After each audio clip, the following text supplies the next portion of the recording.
मेरे तो दो अक्षर है, मेरे माई बाप है, राधा राधा राधा।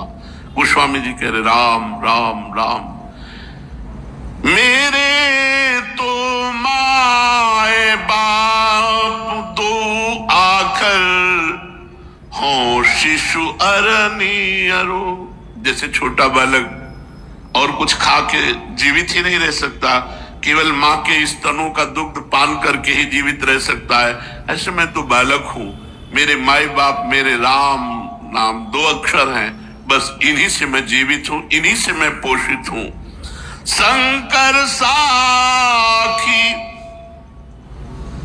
देखो, महापुरुषों को आवश्यकता नहीं है किसी कसम की, लेकिन प्रायः महापुरुषों ने कसम खाई है, क्योंकि हम लोग बड़े अविश्वासी हैं।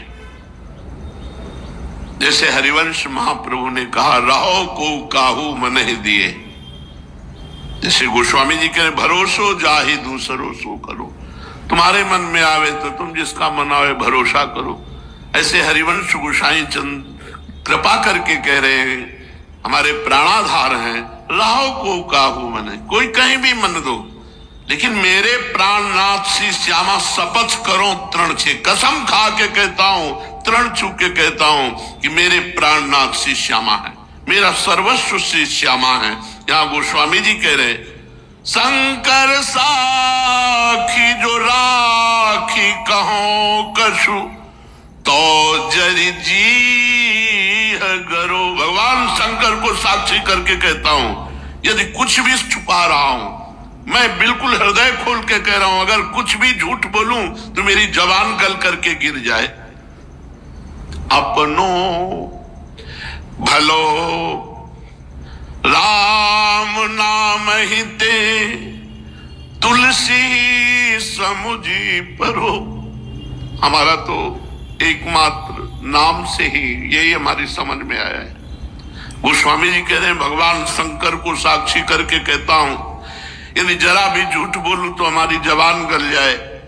मेरे जीवन का सार है राम नाम, बस राम।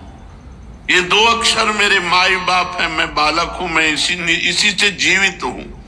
ये नाम में ऐसी आदर बुद्धि हो जाए, नाम में ऐसा प्रेम हो जाए, मुझे नाम ही भी नहीं चाहिए। जैसे 11वां साधक का लक्षण सुना कि उसके अंदर भगवत दर्शन की भी लालसा नहीं, केवल भजन के लिए भजन, केवल भजन।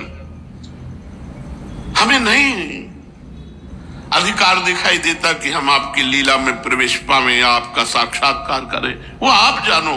लेकिन हम तो हर समय केवल आपके नाम को ही अपना स्वामी, अपना इष्ट, अपना जीवन, अपना धन, अपना सर्वस्व मान कर रखेंगे।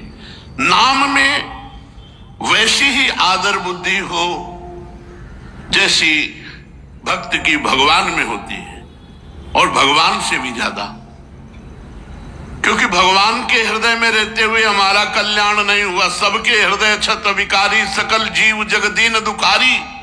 लेकिन जिस दिन से भगवान का नाम कृपा कर जिह्वा पे आया, उसी दिन से आनंद, उसी दिन से भव समुद्र से पार होने का उत्साह हो गया। नहीं तो भगवान तो जन्म जन्मांतर हमारे हृदय में बैठे रहे, कहां मंगल हुआ? मंगल तब हुआ जब भगवान का नाम हमारी जीभ पर आ गया। इसलिए साधक को चाहिए कि बड़े सत्कार से दीर्घ काल तक निरंतर नाम जपने का अभ्यास करे। बस नाम जप ही है। कलयुग केवल नाम आधारा, सुमिर सुमिर नर उतरे पारा। अत्यंत मनोयोग के साथ, आदर बुद्धि के साथ जितना नाम जप करोगे, ये नाम ही जैसे अग्नि के स्पर्श से कितना पहाड़ जमा हुआ ईंधन वो भस्म हो जाता है, ऐसे सारे पाप, सारी मलिनता, सारी वासनाएं भस्म हो जाती हैं और भगवत स्पर्श का अनुभव होने लगता है, भगवदानंद का अनुभव होने लगता है। इसलिए साधक विषय वासना का त्याग करके निरंतर नाम जप में ही तत्पर रहे, क्योंकि नाम जप ही कलिकाल में सिद्धावस्था को पहुंचाता है।